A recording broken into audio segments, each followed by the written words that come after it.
everyone, so I have a special guest with me today, my friend Margaret.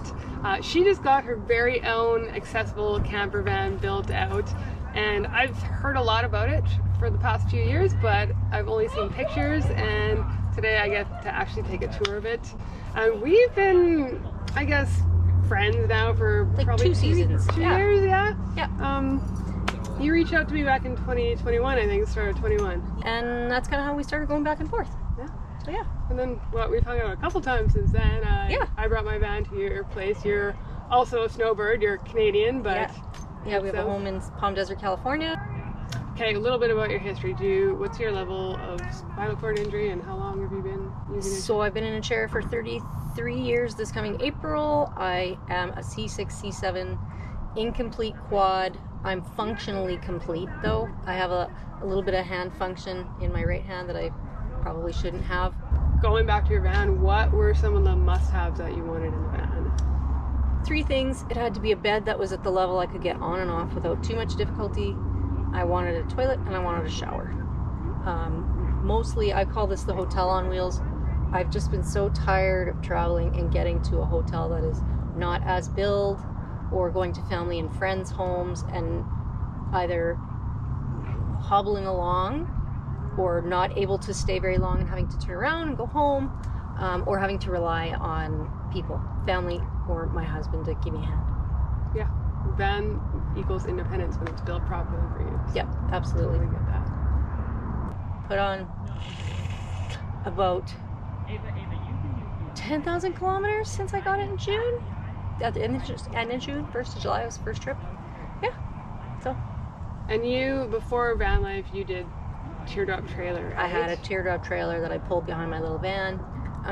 And I got tired of hitching and unhitching a trailer. I don't enjoy it. It's not that hard if you're able-bodied, if you're getting in and out, in and out, in and out. And on my old vehicle, I had a little tiny like magnetic camera for a while. Meh, it didn't. Vanlife, much simpler. Absolutely, way easier to set up. Like, we're here. I had to level the van. That's about it once I'm in. Okay, so you brought that up. I am so excited to see, because you told me about this self-leveling thing that you're getting. I'm so excited to see how it works. I was super excited about it as well, and I'm still excited that it's automatic, but it's not as automatic as I do. Yeah, we'll take a look at that in the tour. All right. Let's do it. Tour time. I'm excited for this. I haven't seen it in person, so let's do it. Yay.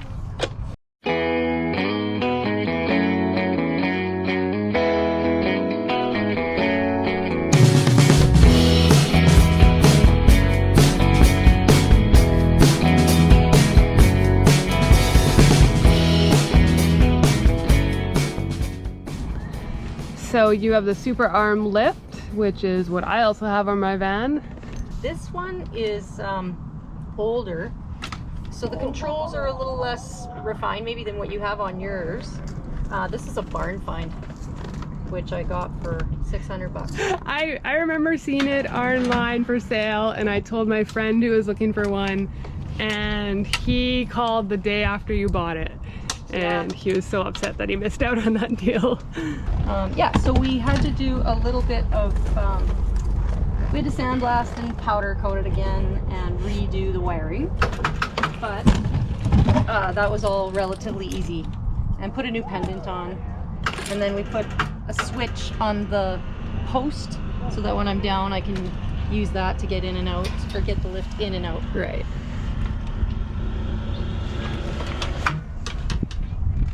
So then you can let the lift out for yourself to come on in.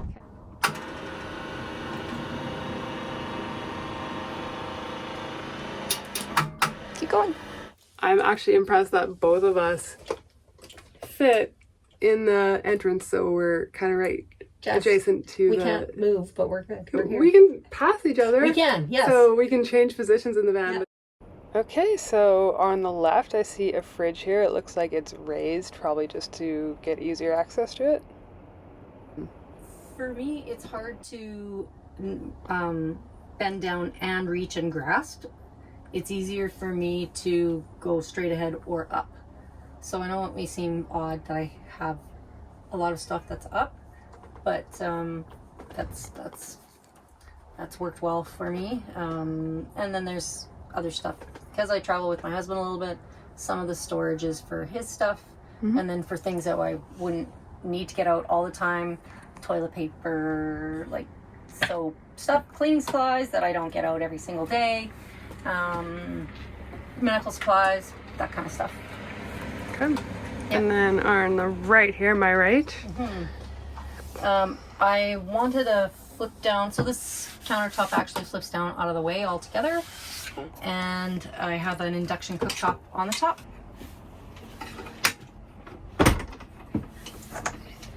Sometimes you gotta hit one and then hit the other and then hit the other again. There you go. Nice. Yeah, that opens so it up. actually does offer a fair bit of extra space. Is that a grabber or a reacher? I got a couple of grabbers. Just strategically placed throughout the van? Yeah. Yeah. This one's got like a locking claw on it, so that's good for that kind of stuff. Mostly for picking up crap off the floor. And then I have... This is the brilliance of my husband, that in order to get these cupboards to come down out of my way. Believe it or not, you can buy something called a snake hook. I do not use it to hook snakes. It actually has just the perfect size little thing on the end, and we had them put little holes on the outside edge of each door, so that, because I just don't have arms that are long enough. Right. Oh yeah. Oh nice. So clean and simple. Yeah. I just hung strings on the inside of mine, and I pull the string down. I wanted to do that too, and Paul's like, no, we're going to do something else. Yeah. Okay, whatever. I mean, So you kind of have this to has tuck the string in and fiddle with it if you don't want it hanging out. And I had that on a bunch of things in my teardrop trailer too, so it was a bit of a, like, get it in and close it fast kind of thing. So yeah, this has actually been handy for a lot of things. Yeah. From there, we've got more overhead storage. I have got my plates, cooking vessels, and eating utensils in there. Got more my luxury item that I cannot travel without. Coffee maker. We put other big food items down here because it's a fairly deep drawer. And then moving back from that, I've got a utensil drawer, a fairly good assortment of things that you might want or need.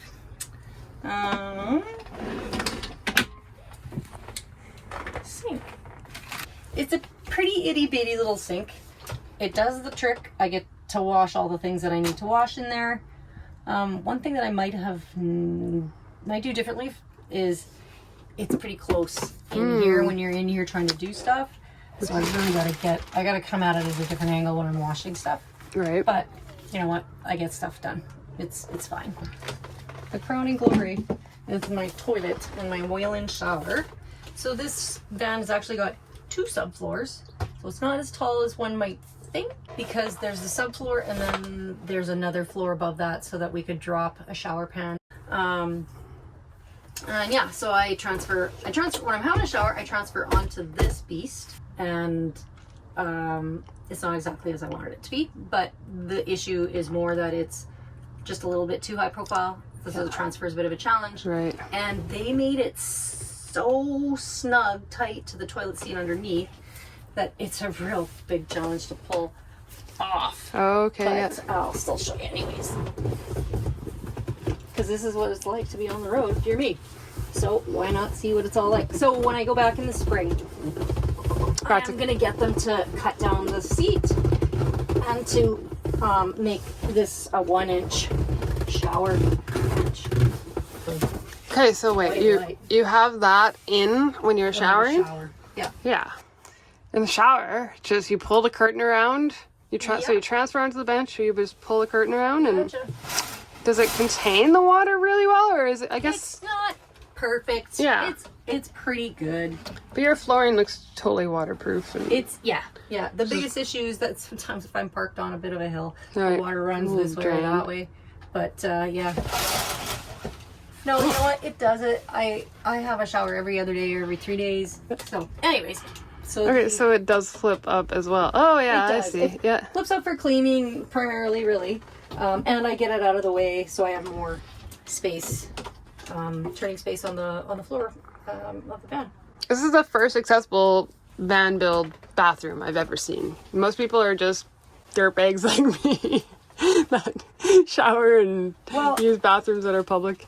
I just don't have the function to, like I said, I have like the TRX arms, right? I don't have great lift. My transfers are not great.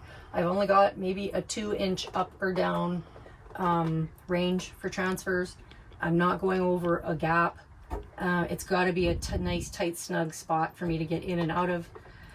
So this is the dry flush toilet that I have.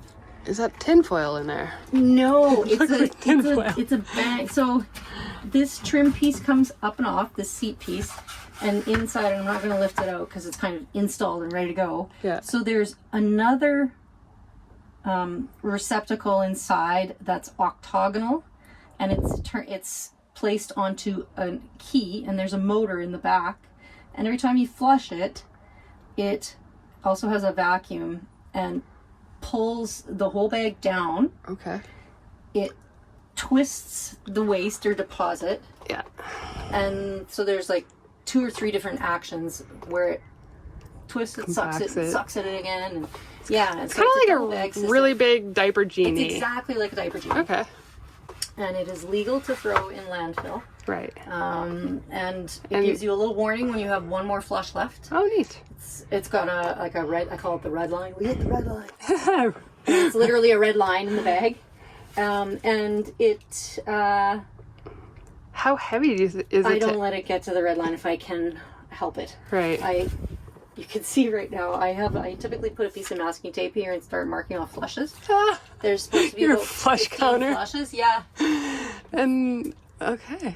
And that's for 1 and 2, or? Yep. Yeah, both? I try to do it's a liquid more deposits somewhere else. Yeah, that's For me, easier to deal with. It's the stuff that I need to do either in a pinch in the middle of the night, Right. and then for my number 2s, I do that in here because that's simple. Yeah, so on this side, and this was a request for my husband, I wanted to make this as welcoming as possible for him to come and use with me. He wanted some hanging storage, so we have some hanging storage, which I'll be honest with you, I think it is a waste of space.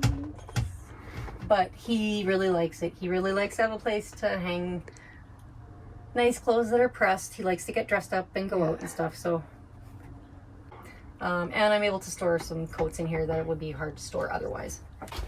Get this one in there instead. So this is like all of my clothes. I live stuff live in bins. So I have one bin for tops, one for bottoms. I've got a bin for kind of my toiletries and things that I would be using while I'm near the sink. I've got all of my like soaps, lotions, and potions. So under the bed, do you have your water tank, and is that your batteries and electrical under the bed? Water tank on this side, heaters up here at the front, and then other electrical is from there back. Cool. And then the bed is actually a little wider than the queen, and just a smidge shorter. If you are a tall person, you could certainly just pop on it this way and sleep heads, tails, but neither Paul and I are going to hit a growth spurt at this point. No. Now. He's about 5'3" and I'm 5'2", so this works out just fine for the two of us. Because I opted to have a bed that's low, I gave up storage for sure. The thing that I had them do is make my bed platform so that the mattress overhangs by about 4 inches, so that when I butt up against the mattress with my wheelchair, there's no gap between the corner of my cushion and the edge of the mattress, so that it's one transfer without a gap. Is that an air conditioner up at the top? I didn't think I needed one, and Paul was like, we're getting one. Yeah. So we did get one. I am glad I have it. Being a quad that doesn't sweat, I've had a couple of occasions this summer where it's been really, really useful to have. And then I am also in post-menopause, and I have hot flashes, and as a quadriplegic, I call them, I get hot and angry. I don't just get hot and sweat because I don't sweat. So it takes a long time for heat to dissipate. So having that has actually been kind of a godsend this last 6 months or so that we've used it. So, yeah. I had them mount a dump button for my gray water tanks just on the left-hand side of the doghouse in the van. So that allows me to dump the gray water without having to get out of my van. Now the time has come that I have to actually prove I can do this. Yeah. So backstory, she was explaining this, what do you call it, a curtain partition divider curtain? Yeah. To me, and I just could not understand how she was going to be able to work with her arms up above like that without having core trunk control, but she's proving me wrong right now. And it's actually kind of amazing how much heat you lose and gain from the front of the vehicle. I did have them put extra magnets in so that as I'm rolling it up, it stays put for me. And what I most often do is just, if it's not like blisteringly hot or really, really cold, I don't pull the zips down, but there are zippers. Oh, okay. To make it all one section? To make it all one big section. And do these have a name, a brand name? Yes, this is Van Made Gear. I think they're out of Oregon. And do you put this down every night, or when you're camped up? No, not necessarily. I probably will because we're facing a road. And people. Yeah. I'll often just put the middle part down. Yeah. Just block the most of the... Okay, yeah. You got it.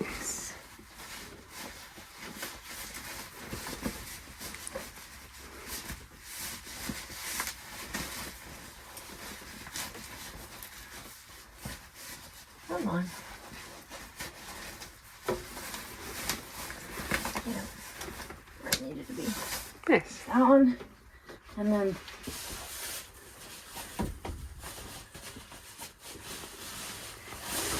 come on, mother effer. Yeah, this is the part where I could not... I was just like, this is going to be hard. Oh, no. I have done it. And that's the other thing. I'm going to go back to the upholstery place. The magnets they put in are not strong enough. It did turn into a bit of a struggle for Margaret to get both of the side pieces up.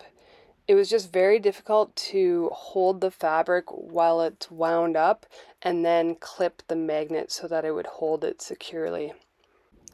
One of the biggest challenges when doing van life with a disability is to identify and try to eliminate these challenging tasks. Something as simple as rolling up this divider can really cause a lot of frustration and take more time and energy. I'm sure in no time Margaret will have figured out a way to roll up these dividers that works for her. Because if anything, living with a disability really helps sharpen our problem-solving skills, which comes in handy for all parts of life.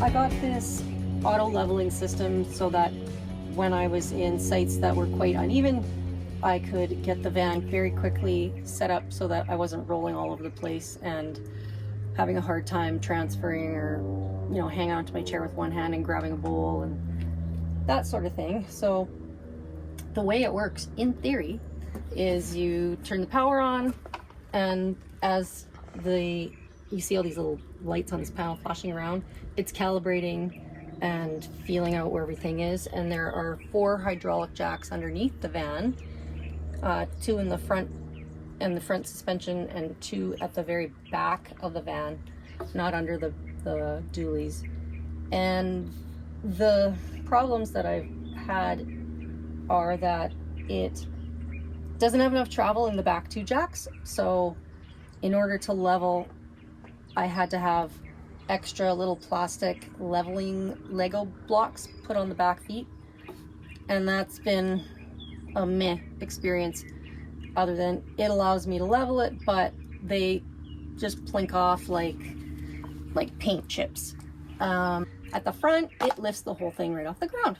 So most of the time what I end up doing, which is still fairly automatic, is I get out, I have a small level that's just magnetically attached to the base of my lift, and I manually use the buttons to raise the 4 wheels, 4 jacks independently however I need to.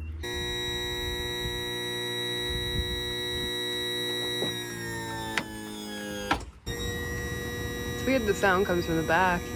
Yeah, it does, doesn't it? Alright, so you've lifted probably 2 or 3 inches and now the van's level. The princess can sleep. No peas under your van. Right. And then at the end, when you're done, whether it's in auto level or manual level mode, you just hit the retract button and it all goes away. And also the drivetrain is disengaged at it whenever there's any one of them down. So I can't just drive away with the jacks on, or try to drive away with the jacks on. So that's the Bigfoot leveling system. My review of the Bigfoot automatic leveling system is A, it's not automatic, B, the actuators don't travel far enough, and C, this panel is not intuitive. I want to give a huge thank you to Margaret for allowing me to film her accessible camper van. I know when I was designing mine, I could not find many resources on how to make your van accessible or little tips and tricks, and I think it's really important to share information, and maybe we can help somebody else along in their van life dreams.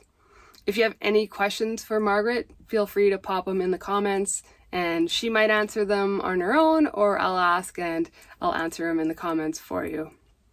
I have a video coming out with my van and all the accessible features, and I actually break down the cost. That was the added cost to make my van accessible. So if that interests you at all, please make sure you subscribe to my channel. It'll be coming out very shortly. So we'll see you in the next video, and until then, make sure everyone's keeping it real.